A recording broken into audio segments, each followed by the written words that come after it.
This is not something that we can ignore. It's not something we can just sweep under the rug as just another disturbing footnote in a sad election season. Because this was not just a lewd conversation. This wasn't just locker room banter. This was a powerful individual speaking freely and openly about sexually predatory behavior, and actually bragging about kissing and groping women, using language so obscene that many of us were worried about our children hearing it when we turn on the TV. The shameful comments about our bodies, the disrespect of our ambitions and intellect, the belief that you can do anything you want to a woman. It is cruel. It's frightening. And the truth is, it hurts. It hurts. It reminds us of stories we've heard from our mothers and grandmothers about how back in their day, the boss could say and do whatever he pleased to the women in the office, and even though they worked so hard, jumped over every hurdle to prove themselves, it was never enough. We thought all of that was ancient history, didn't we? It is intolerable. And it doesn't matter what party you belong to, Democrat, Republican, Independent, no woman deserves to be treated this way. None of us deserves this kind of abuse. And I know it's a campaign, but this isn't about politics. It's about basic human decency. It's about right and wrong.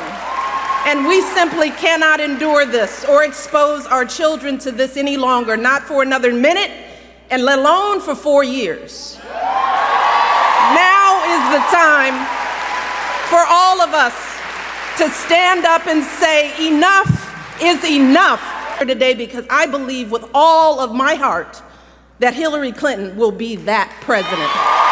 The fact is that Hillary embodies so many of the values that we try so hard to teach our young people. We tell our young people, work hard in school, get a good education. We encourage them to use that education to help others, which is exactly what Hillary did with her college and law degrees, advocating for kids with disabilities, fighting for children's health care as First Lady, affordable child care in the Senate. We teach our kids the value of being a team player, which is what Hillary exemplified when she lost the 2008 election and actually agreed to work for her opponent as our Secretary of State, earning sky-high approval ratings, serving her country once again. We also teach our kids that you don't take shortcuts in life, and you strive for meaningful success in whatever job you do. Well, Hillary has been a lawyer, a law professor, First Lady of Arkansas, First Lady of the United States, a U.S. Senator, Secretary of State, and she has been successful in every role, gaining more experience and exposure to the presidency than any candidate in our lifetime.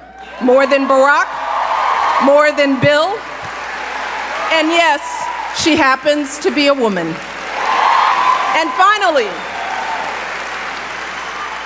we teach our kids that when you hit challenges in life, you don't give up, you stick with it. Well, during her 4 years as Secretary of State alone, Hillary's faced her share of challenges. She's traveled to 112 countries, negotiated a ceasefire, a peace agreement, a release of dissidents. She spent 11 hours testifying before a congressional committee.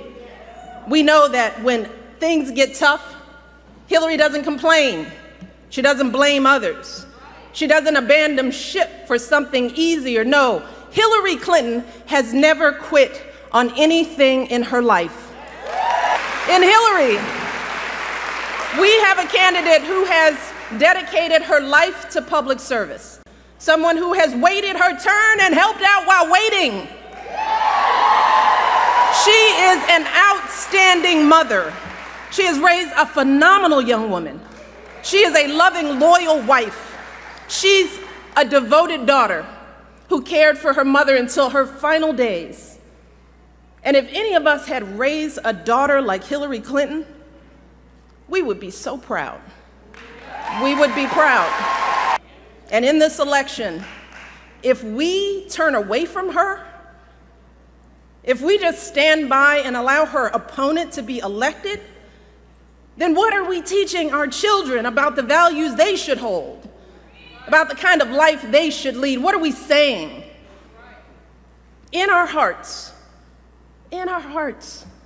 we all know that if we let Hillary's opponent win this election, then we are sending a clear message to our kids that everything they're seeing and hearing is perfectly okay. We are validating it. We are endorsing it. We're telling our sons that it's okay to humiliate women. We're telling our daughters that this is how they deserve to be treated. We're telling all our kids that bigotry and bullying are perfectly acceptable in the leader of their country. Is that what we want for our children? And remember, we won't just be setting a bad example for our kids, but for our entire world. Because for so long, America has been a model for countries across the globe, pushing them to educate their girls, insisting that they give more rights to their women.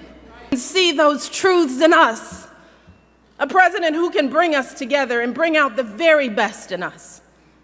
Hillary Clinton will be that president. If you enjoyed the show, please subscribe Camel. Thanks for watching.